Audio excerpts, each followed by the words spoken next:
My most humble pranams, the lotus feet of our beloved Lord. Sai Ram to all. In the early years of my marriage, while we were in Kerala, my husband would get a job, and many times he had to leave the job because his mother was always ill. She had some heart problem, and he continued to change his jobs every few months. And then later on, we even started a small business, which also we lost in a few years' time with his partner taking him to the cleaners. Anyway, so it was my duty to support the family on the salary that I got from my bank job. This continued for most of our lives. And in 1985, when Swami gave us the transfer, how it happened, I have already described in a previous video. We came and settled down here. And of course, I had the job in the bank, but my husband could not get any work here in Puttaparthi. So he would often go for seva work inside the ashram, and at this time, a lot of construction work was going on, all the changes for Swami's 60th birthday, and he would go and participate with Swami's boys wherever they were doing some work. So there was no way that he was earning any money, and I was the sole supporter for the family. So at this time, I would always ask Swami, why is it that, an Indian woman, it is always the husband, mostly I would say in those days, who would earn the money for his family, who took care of his wife and children and parents and all that. In my life, the tables were turned. I was the one earning money, taking care of my in-laws and all that. And I would ask Swami, what is it that my karma is like this, Swami? I would like my husband to earn and take care of me. And this conversations were always going on in my mind with Swami. I would often ask Swami, Swami, please tell me, what is it that I have done for me to have a life like this? My husband was fine, only thing is he wasn't having any job, and it was on me to provide everything for the family.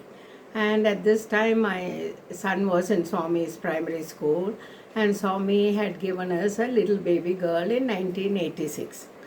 So after we moved to Parthi in 1985, and after my daughter was born, my husband became a house husband.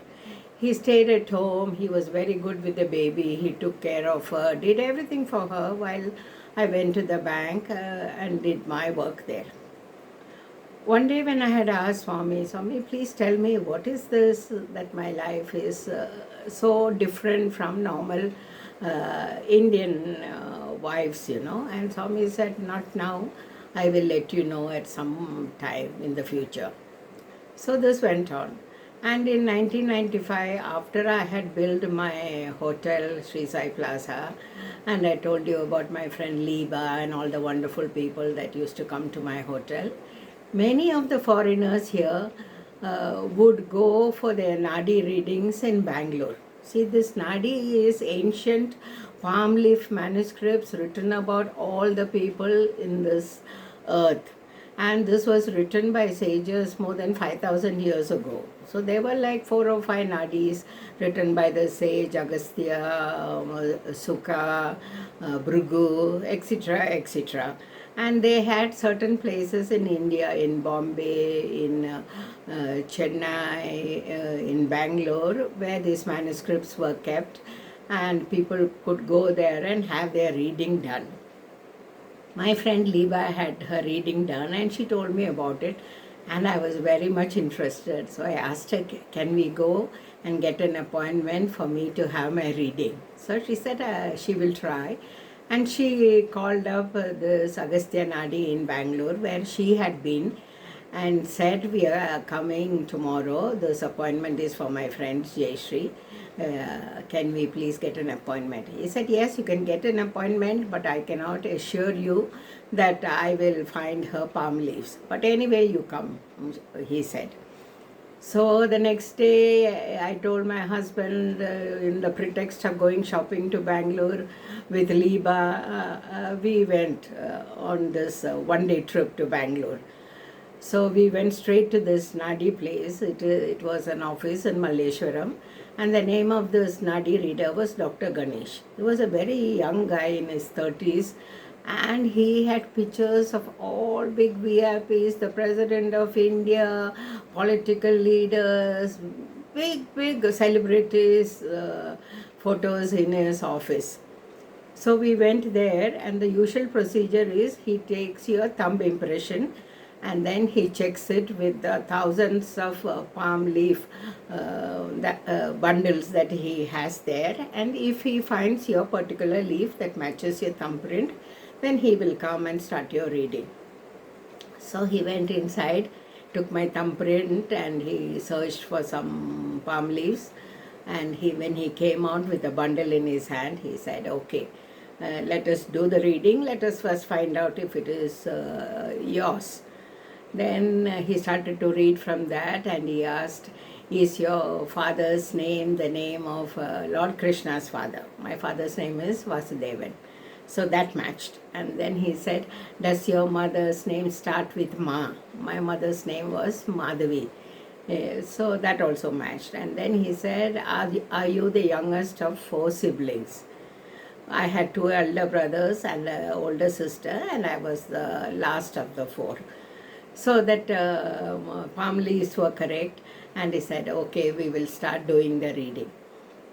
He started to read, and what they usually do is they will read a few of your past lifetimes, and then they will tell you a little bit about your present. So he started to read one past life, and he said, "You had a life in Sri Lanka. You were a young Brahmin girl, very bright, very smart, but born in a very poor family. And somehow you got seat to study medicine. And there you met a boy who was from a very, very rich family, but from a lower caste, not a Brahmin boy. So you pretended to be his friend, and you took away all his money slowly over the years while you were doing your medical studies together. You siphoned off everything from him on some pretext or the other, and finally you left him and ran away with a man that you loved, and you had 2 children with him. And strangely, this man that you loved, in a few years, he also abandoned you and went away. So you had to bring up these 2 children by yourself." So this was one life in Sri Lanka. Okay. Then he said, "You had another life in Shirdi, where you were one of the poor women who lived around the Sai Baba's mandir or whatever it was in those times, and your daily duty was to clean the streets of Shirdi. You would walk around, clean everything, pick up all the dirt and litter around the Baba's masjid. And then whenever Baba left some food, chapatis and vegetables that he had collected on his rounds, daily rounds, you would go in and pick up a few of those chapatis and whatever was there in that little kundi and take it home. And that is how you brought up your children and lived on that." So this was one lifetime in Shirdi. Another lifetime after this was, I was born in Andhra Pradesh, in East Godavari district, in a small village there. At that time, my name was Sri Jaya. My name is Jai Shri this time, but that name was Sri Jaya. I was married to a poor farmer whose name was Timmappa. We were so poor that we had no land, and finally we migrated and went up to live in the Tirupati temple surroundings. So we did menial jobs there, and we lived on the prasadam that was given out every day. So this was a very brief life, maybe about 30 years, and we both had no children, and we died of cholera in a few years' time. And then after that was this present lifetime. I was born in 1955, and that is this present lifetime. So he read these, and then he said, uh, you live in a place in the direct proximity of Kadavul. Kadavul means God Himself. And He watches over you, He holds you in the palm of your hand, and everything that is happening in your life is only with His blessings. Hard lessons, beautiful lessons, lot of experiences, good and bad. Everything that has been going on from the time you were born has been as per His will, and He completely watches over you all the time. And then he said, you have built a hotel named Sri Sai Plaza, where you will meet many, many Western devotees of this divinity, and you will also travel abroad. You will go to many countries in the future. You will talk about Him. This is one of the reasons for your birth. And he stopped the reading and he looked at me and he said, where are you from? And I said, I have come from Puttaparthi. And I said, this is the land of Bhagavan Sri Satya Sai Baba, the Purnavatar. This man started to tear up, he started to sob, and he said, I have been here so close to Puttaparthi in Bangalore. My family is from Tanjavur. We have heard about him, but we never had the inclination to come and see him. I cannot believe, with your reading, I come to know that God has incarnated on earth and He is so close by. And immediately, the very next day, he took a car, he came to Puttaparthi, he stayed in my hotel, he went for darshan. He was completely taken over, he couldn't believe that Bhagavan lived so close and he never came to have his darshan. So, and very often after that, at least once a month, he would come, stay at my hotel, go for darshan. He became a very close friend to me. But unfortunately, a few years later, he passed away. He was only in his 30s, I think his family and all are there in Tanjavur. I really wish he was there. I would have definitely gone to see him and find out more about my life, And this also gave me the explanation why my husband was sitting at home, not earning any money.